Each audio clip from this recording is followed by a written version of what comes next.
Hello, my name is Alana, 36 years old, CFO at one of those companies where the lights never go out, day or night, and coffee flows like a river. It sounds respectable, I suppose, and perhaps it is. Every workday of mine is scheduled down to the minute, like a bank report. And yet, if someone were to ask what I'm most proud of, I wouldn't name my career, my position, or my salary. I would say my home. 4 years ago, I finally saved up for the down payment. It's not a luxurious mansion, not even a penthouse, just a 3-room apartment in a quiet neighborhood where in the mornings you can hear the street sweepers brushing the sidewalk, and in the evenings the air smells of bread from the nearby bakery. I'm still paying off the mortgage, but no matter how you look at it, it's mine. Sometimes I walk past windows displaying luxury real estate and think, so what? Let them have their panoramic windows. I have peace. My parents, Melissa and Robert, retired 2 years ago. Dad worked his whole life in construction. Those hands that once hauled concrete and boards now carefully hold a coffee cup so as not to spill. Mom was a nurse, and it seems she still can't walk past someone with a bandage without asking, "What happened?" Their pensions are modest, and I try to help as much as I can. Sometimes I transfer money for no reason at all. They always try to refuse but end up accepting anyway. They say they're not used to taking from their children, but I know. They feel more at ease when they don't have to count change at the pharmacy. And then there's Emma, my younger sister, 7 years younger. She's 29. Last year, she married Tyler, a guy with an impeccable smile and such charm that even Mom, who is cautious with compliments, called him a nice young man. They are a beautiful couple. But to be honest, I've long been their personal bank. Ever since I got my first job after college, Emma started asking me for money. Back then, for clothes, for tickets, for trinkets, she thought a teenager couldn't live without. I didn't mind back then. An older sister is supposed to support, right? It's just that the habit of asking stayed with her forever. After university, she got a job at a marketing firm, seemingly a decent one, but her requests only grew. Alana, I desperately need a new haircut. Only from Linda, she works wonders. Or, Tyler and I and some friends want to go to that new restaurant. They say the desserts are incredible. Sometimes it ended simply with, we can't make rent this month. And I would transfer the money again. That's what my typical month looked like. Mortgage, utilities, groceries for my parents, rent for Emma and Tyler, and endless small requests. As if I was living for several families at once. And I could afford it. The job paid well, I had no children, dates were rare, and I had no time for vacations. The money would have just sat there if not for them. But 3 months ago, strange things started happening in the neighborhood. A couple of times I saw messages in local chats. Neighbors, be careful. Apartment on Haley Street was broken into. Then, theft in the house opposite the park. It's not like I live in a high-crime area, but anxiety crept in nonetheless. I called Safeguard Security, a company a colleague recommended. A day later, a guy came over. Polite, attentive, with a calm voice. He asked, "Will the basic package be enough for you, or would you like the full security system?" "What's in the full one?" I asked. He smiled. "Cameras around the perimeter, motion sensors, cameras inside, everything synced to cloud storage. You can watch what's happening at home from your phone." "I'll take the full package," I replied. Better safe than sorry. A week later, everything was ready. 8 cameras, 4 outside, 4 inside. The app on my phone showed every corner of my apartment, even the shadow on the stairs. It was convenient. I could check if the garage was closed or see when a package was delivered. It even felt a bit fun, like living in a mini fort protected by an invisible net. I didn't tell my parents or sister, not because I was hiding it. It just didn't occur to me. They rarely visited anyway, and talking about the cameras seemed odd.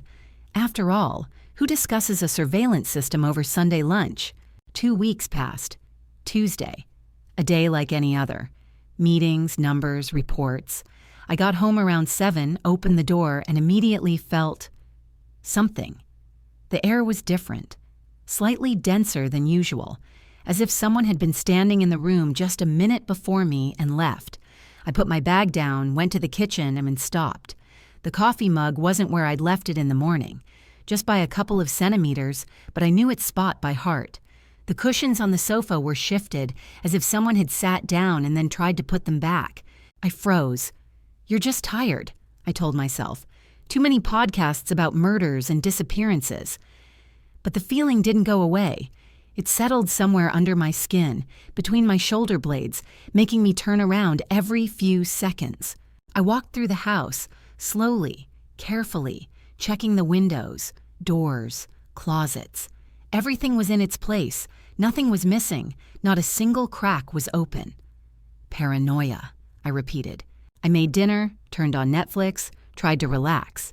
But at some point, I caught myself not looking at the screen, but at the reflection of the room in the TV's glass, as if waiting for someone to appear behind me.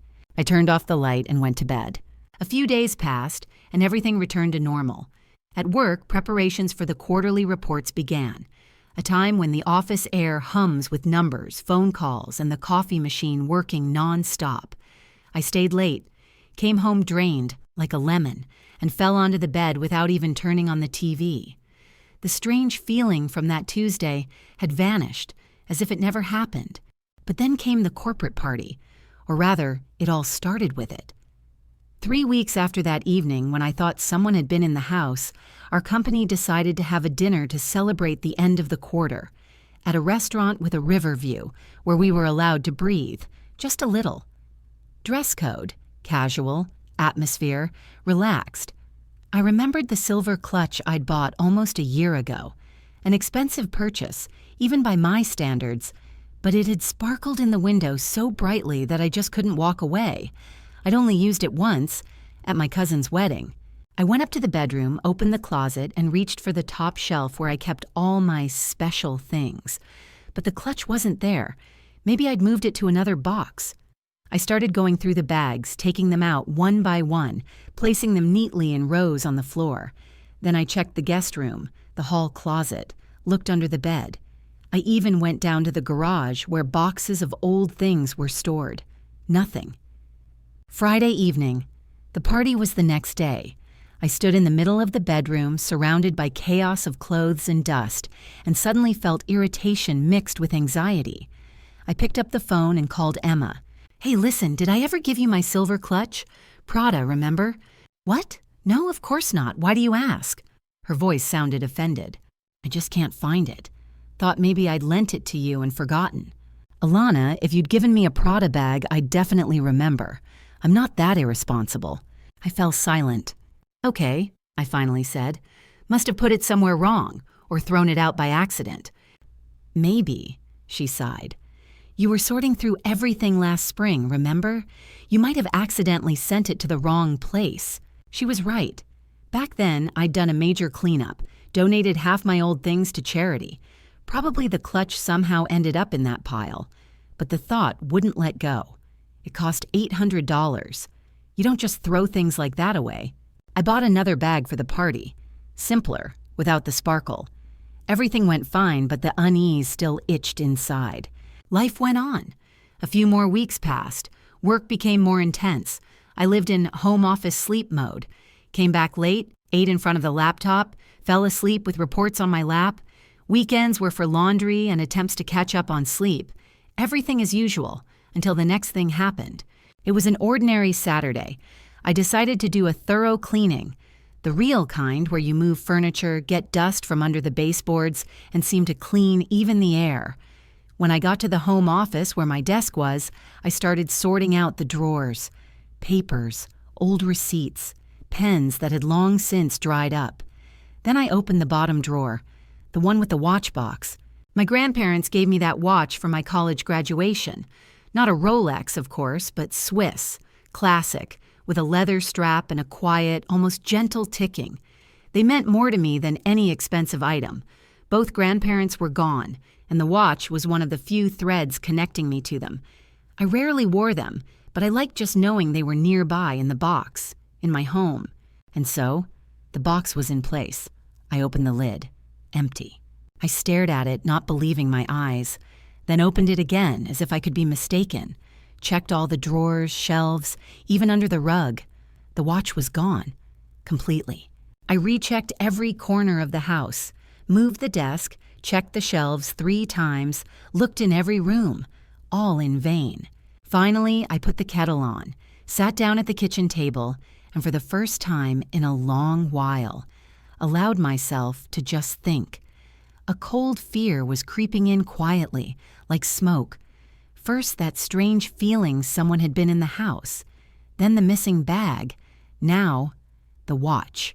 Once, an accident. Twice, a coincidence. 3 times, a pattern. Someone was taking my things. But how? The house was always locked. I had an alarm, cameras, notifications came instantly. No outsider could get in. No one except... My parents had a spare set of keys. I'd given it to them 4 years ago when I first bought the house, just in case. If I lost mine, if something happened. I imagined Mom opening my door, Dad stepping over the threshold, Emma rummaging through my closet. No. I immediately pushed the thought away. No way. My family wouldn't steal from me, right? And then I remembered the cameras. The thought hit like a flash, sharp, cold, with a premonition I didn't like. I pushed the cup away, went to the desk, and opened the laptop. My fingers trembled as I logged into the Safeguard app. All the video was stored in the cloud for 90 days. 90. So if someone really had been here, traces should remain.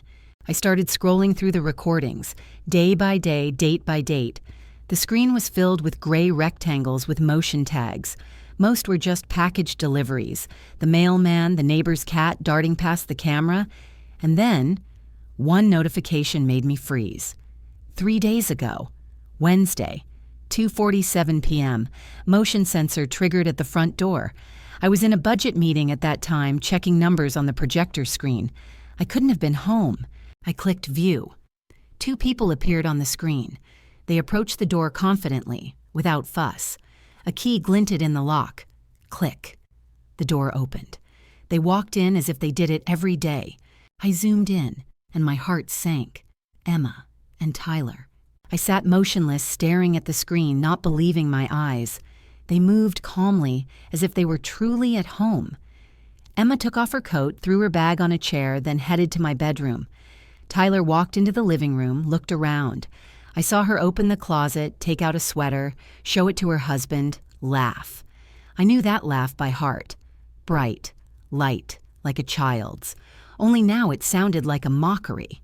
She put the sweater in her bag. Then she went to the dresser where the jewelry box was. I saw her sorting through my rings, chains, earrings, picking something out, showing Tyler. He nods. She puts the chosen items in her bag. They keep talking, as if they're shopping. My stomach clenched. I rewound the recording, then forward. 2 weeks before that, another visit. Longer. Almost 40 minutes. Emma in my office, opening drawers. Tyler inspecting the garage. She takes the box, opens it, lifts the watch. My watch. The ones from my grandparents. She calls Tyler. He comes over, inspects it, nods approvingly.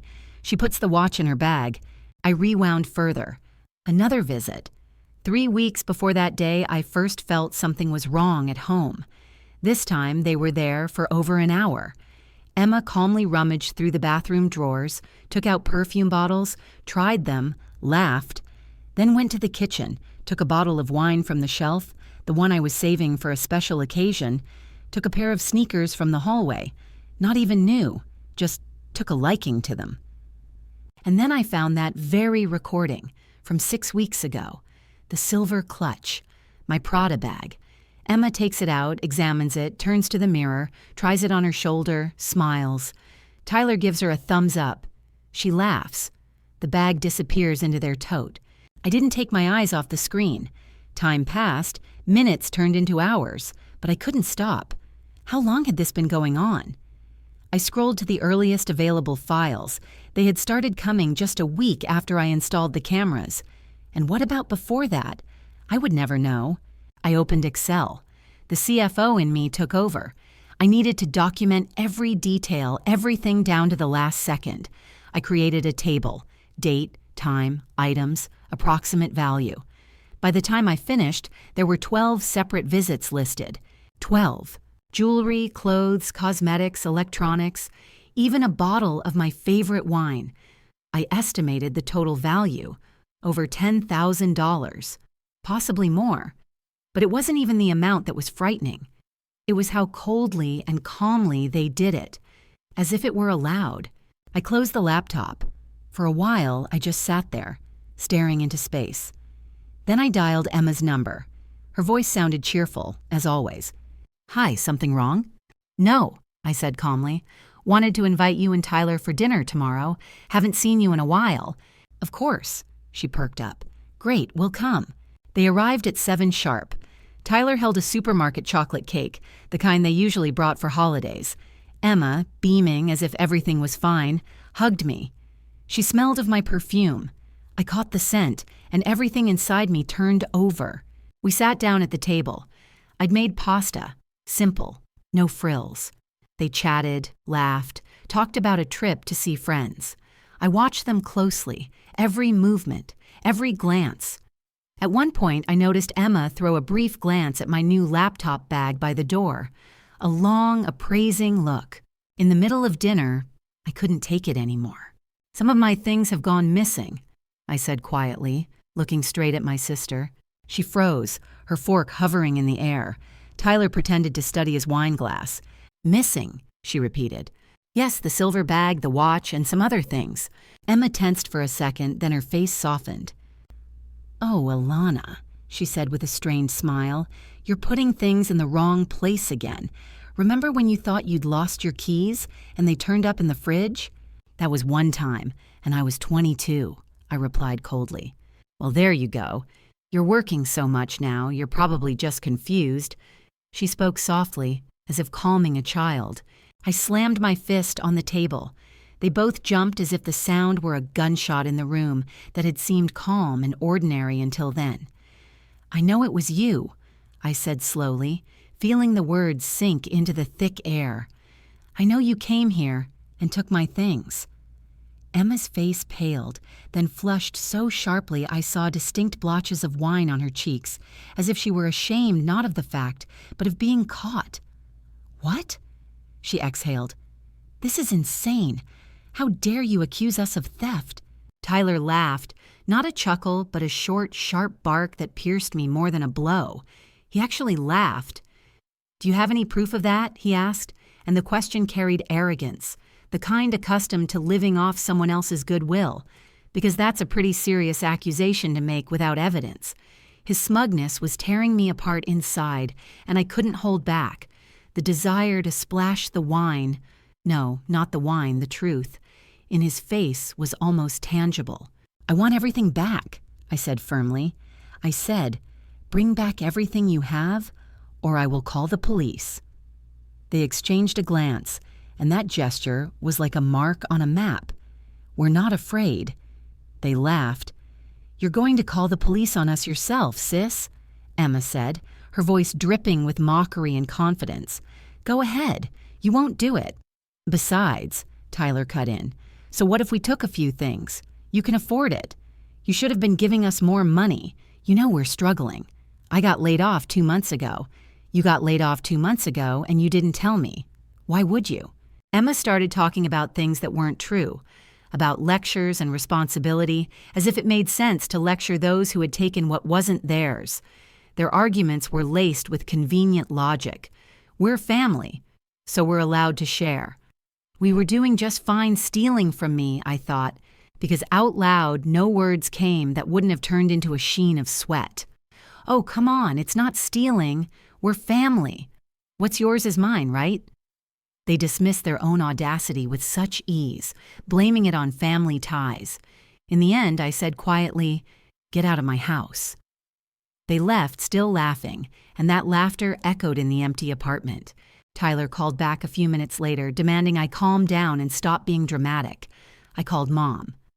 "Mom, Emma, and Tyler are stealing from me," I said, my voice trying to hold on to the edges.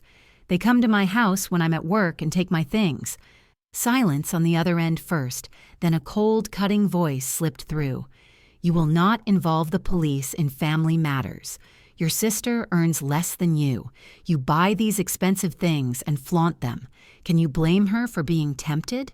You're seriously defending theft? Mom's voice became so sharp I felt the ground of trust crack beneath it. And if you go to the police, your father and I will cut you off completely. No contact.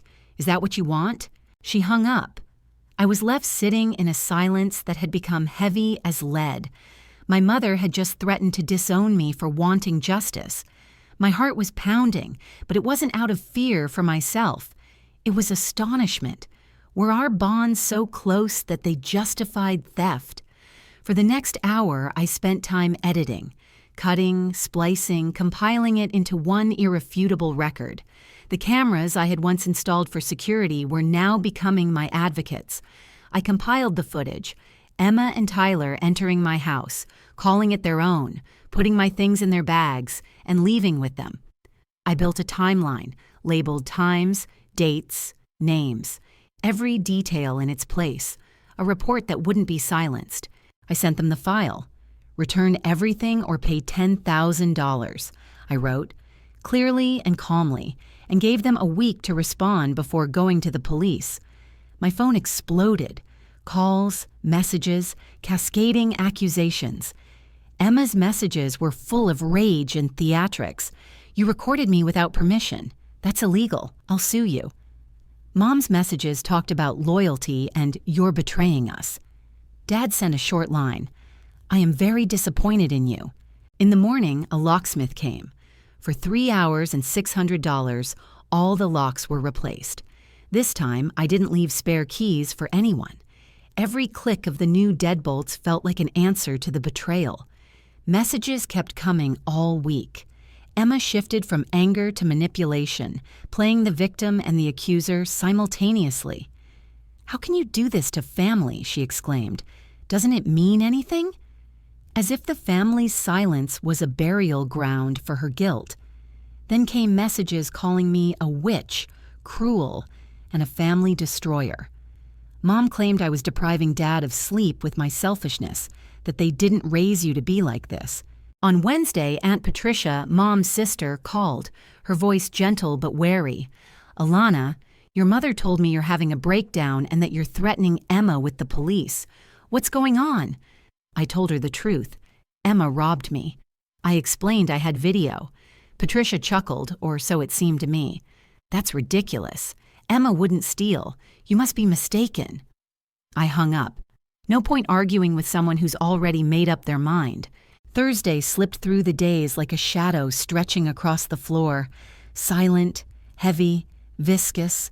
No calls, no attempts at reconciliation, not even an apology. Just the same messages, biting, cold, dripping with feigned sympathy and acrid contempt. The words of my mother and sister now seemed like weapons wrapped in concern. Mom wrote that I was mentally unstable and needed help. Her phrases didn't read as concern, but as a desire to strip me of my right to anger. When you're told you're not normal, any truth you speak loses its weight. Friday arrived slowly, as if time was resisting its own flow. It was the 7th day, the final deadline I'd given them. No money, no call, not a single attempt to return even a fraction of the stolen items. Just a short message from Emma, brimming with the old self-assurance. You're bluffing. You'd never call the police on your own family. I reread her phrase slowly to make sure I hadn't misread. It wasn't just denial, it was a challenge. Cold, confident in my softness. But my softness had long since ended. At noon, I took my bag, my phone, and drove to the police station. It smelled of coffee and paper, the air dry like in a library. A young officer at the desk, his badge read Martinez, looked up with attentive eyes. His gaze held neither distrust nor pity, just polite attentiveness. I told him everything, point by point, restrained, almost businesslike. He listened, nodding, and took notes. When I showed him the edited video, he raised his eyebrows slightly. This is quite compelling, he said. Do you know where the stolen items might be? Most likely at their apartment, or at my parents'. He nodded again, matter-of-factly, as if it were all settled. We'll send officers to talk to them. If the items are found, you'll need to identify them. Otherwise, it's trickier, but you have a good evidence base." I signed the report, left Emma and Tyler's address, thanked him, and left. Driving home, I felt a strange relief, like a tired breath after a long swim underwater. I had finally surfaced. By 6 in the evening, as I was putting pasta on the stove, someone knocked at the door. No, not knocked, but pounded with fury. "Alana, open this door, now!" My father's voice, gruff, angry, unrecognizable. Mom was sobbing somewhere nearby. "Alana, please, they arrested Emma and Tyler. How could you?" I didn't open, just stood behind the door, looking at its white surface as if it were a wall between the past and the present. "They are thieves," I said evenly. "Thieves get arrested." "She's your sister," Mom shrieked. "And was that supposed to mean something to her when she was stealing from me?" I replied. A moment of silence, then my father's voice became sharp. "This is cruel. You are cruel." "If you want to get them out," I said, "give me the money back. $10,000 for what was stolen." "This is extortion," my father roared. "No," I said calmly. "It's restitution. Your choice." They yelled for another 10 minutes or so. Their voices outside the door rose and fell until they finally faded. 2 hours later, my phone vibrated on the table. A transfer notification. $10,000. From my parents' account to mine. On Saturday morning, I went back to the station. Martinez was there, tired, but polite. I said I wanted to drop the charges. He nodded, processed the paperwork, and said Emma and Tyler would be released soon. I just nodded. It had to end this way. At home, I did what I'd been thinking about all week. Sat down at the laptop, opened the banking apps, and started canceling everything. Automatic transfers to my parents for utilities, the monthly money for Emma and Tyler, transfers for their rent. Each cancellation was like untying a knot, tightly wound by years of a sense of duty. Then I blocked everyone. Phone, email, social media, everything. Complete radio silence. The emptiness felt surprisingly light. 2 weeks later, the phone rang again. An unknown number. Aunt Patricia's voice was soft, cautious. "Alana, I owe you an apology," she said. "Emma and Tyler moved in with your parents. They can't afford their rent anymore. Your mom finally showed me the video. I can't believe they actually did it." I listened in silence. "And that's not all," she continued. "My daughter Rachel remembered her gold bracelet went missing after Emma visited. And your Uncle Tom says tools disappeared from his garage after Tyler helped with repairs. So I'm not alone," I said quietly. "No. And now no one wants them in their homes. Your parents, they're defending Emma. So the family is keeping their distance." Silence for a moment. Then Patricia added, "Your mom asks about you. Says Emma is looking for a job but can't find anything. It's hard for them without your help." "That's not my problem anymore," I said. "I understand," she sighed. "Just thought you should know." When the call ended, I leaned back in my chair. The room was quiet, only the ticking of the wall clock slowly measuring the piece. Did I feel guilt? Perhaps a little. But more than that, a lightness, rare, almost physical. For the first time in many years, I wasn't carrying the weight of someone else's irresponsibility. All those years, I had been a wallet, a support, a source they parasitized under the guise of kinship. I let them take until they decided they had a right to everything. It was never about the things, not about the money. It was about respect, for boundaries, for personhood, for love that shouldn't turn into an obligation. They saw me not as a person, but as a resource to be drawn from endlessly. But even the deepest well runs dry one day. The phone rang unexpectedly. A short, insistent trill, as if someone was persistently knocking at the door, demanding to be let in. An unknown number on the screen. I was already reaching to decline the call, but curiosity, as always, proved stronger. Alana. A voice I would recognize anywhere, even through the noise of wind and years of silence. Mom's. Only it sounded unnatural, as if spoken by a stranger with her voice, a stranger who was tired, defeated. I hung up, without hesitation, without anger, just cut it off, as if severing a phantom, a ghost of the past that had no place in my new, finally quiet life.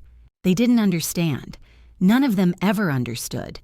It was never about the things, not the money, not the bag, not the watch. It was about finally seeing. The people I worked for, supported, protected, saw in me not a sister, not a daughter, not a person, just a wallet, a walking source of well-being, a reliably functioning ATM. Well, the ATM was closed, permanently. 3 months have passed. 3 remarkably calm months. For the first time in what seems like my entire adult life. No calls, no requests, no complaints, just silence. At first it felt strange, as if the house was empty not just of people, but of the very presence of drama. I caught myself waiting for a call, an accusation, manipulation, another emergency request. Sometimes, seeing families at dinner in a restaurant, I'd feel a slight pang of guilt. Was I too cruel? Should I have at least listened?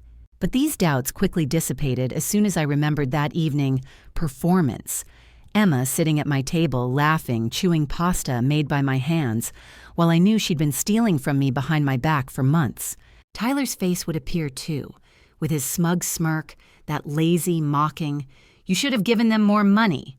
And Mom, cold, confident, defending theft because Emma earned less. Then the guilt would vanish like smoke. The only one who kept in touch was Aunt Patricia.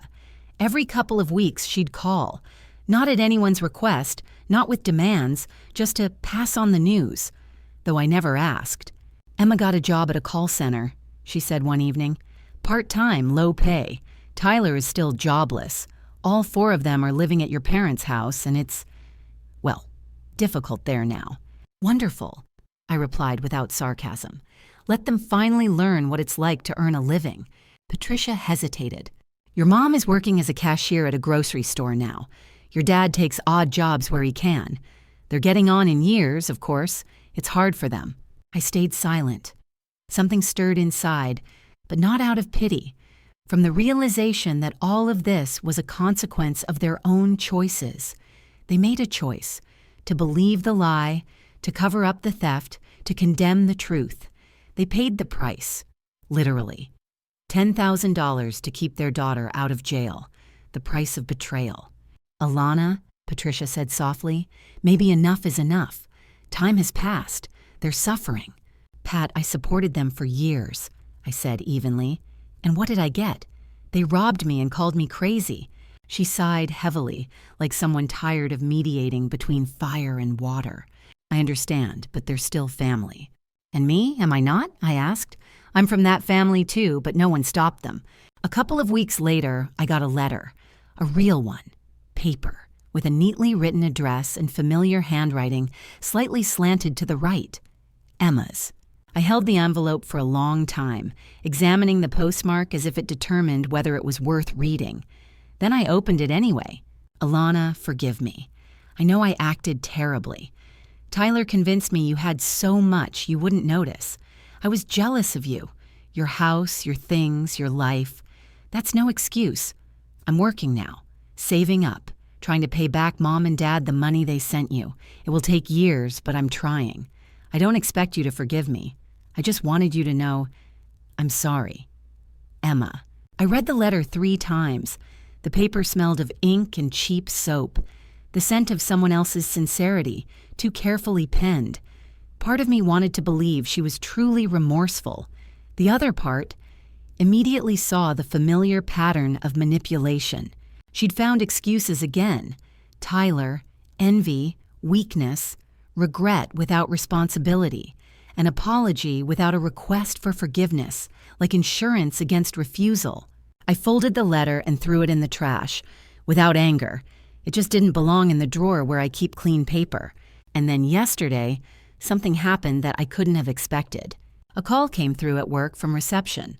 "Miss Alana, there's a woman here to see you, says she's your mother, Melissa." My heart seemed to stop for a second. "Tell her I can't." "She says she'll wait." "Let her wait, all day if she wants. I'm not coming out." An hour passed, then another. The phone rang again. "She's still here." the security guard said cautiously. Asked me to tell you she has something for you. I looked at my office door, at the clock, at my hands trembling with suppressed anger. I almost gave in, almost. Tell her, I said slowly, that if she doesn't leave in 10 minutes, I will call the police for trespassing. Silence on the line for a few seconds. Then the guard quietly replied, Understood, miss. And I put the phone down. And then I sat. Just sat, listening to my heart beating a steady rhythm in my chest. Steady, confident, without fear, without pity, without guilt. She left last night, and I found out not from a call, not from parting words, but from a silent box left on my doorstep, a mute reminder that the past still knew my address. The box stood neatly, as if displayed. No note, no hint of explanation, just my mother's familiar, overly neat handwriting on the back of the delivery label, as restrained and orderly as she had always been. I brought it inside, put it on the table, and looked at it for a long time, hesitant to open it. Inside, carefully packed items, the silver clutch, my grandmother's watch, slightly tarnished but familiar, a few pieces of jewelry I remembered from my youth. It all smelled of home, a mix of old varnish, perfume, and something faintly, unplaceably childhood-like, from a time when I still believed family meant unconditional love, not a perpetual transaction. But even then, among these touching trifles, I understood. This was only a small part of what had been stolen, perhaps a quarter, maybe less. And it wasn't even about the quantity. The problem wasn't about getting the things back. It was that I no longer needed these things as proof of justice. Of course, part of me would have liked to have everything back, especially the watch. It was the last thing that reminded me of my grandmother, the woman who taught me not to be afraid of being alone. But all of it had a different meaning now. I didn't want the things. I wanted acknowledgement. Real, direct, honest. Not a perfunctory, sorry you're upset, or a condescending, you're just having a hard time because you have more than us. Not the eternal, we're family, we're supposed to share. No, I wanted to hear, we're sorry we betrayed your trust, robbed you, called you crazy, manipulated you, threatened you, and chose lies over love. But I knew that would never happen. They are simply incapable of it. In their world, everything is still upside down. I am the guilty one. I am the selfish one. I am the daughter and sister who abandoned them, unable to handle my own breakdown. The therapist says I'm doing well. Yes, I started therapy because at some point I realized I needed to talk, not even about them, but about myself, about why I allowed myself to be used for so long. You were the child who was raised to be responsible for everyone, she explained, slightly smiling, calm, attentive. You got used to being the adult, even when no one asked. You took care of everyone, and no one took care of you. It became part of your identity. And she was right. Emma was always the younger one, the one allowed everything. That dynamic never changed, not in childhood, not in adulthood. And now? I asked, gripping the mug of hot tea. Now you are learning to set boundaries, learning to understand that love is not equal to pain, that your worth is not measured by how much you can give. It turned out to be harder than I expected. There are days when loneliness sounds louder than music, when my hand reaches for the phone on its own to dial my mom's number, even though I know it's long been blocked. There are evenings when I remember teaching Emma to ride a bike, how Dad sat with me over math problems, patiently explaining fractions.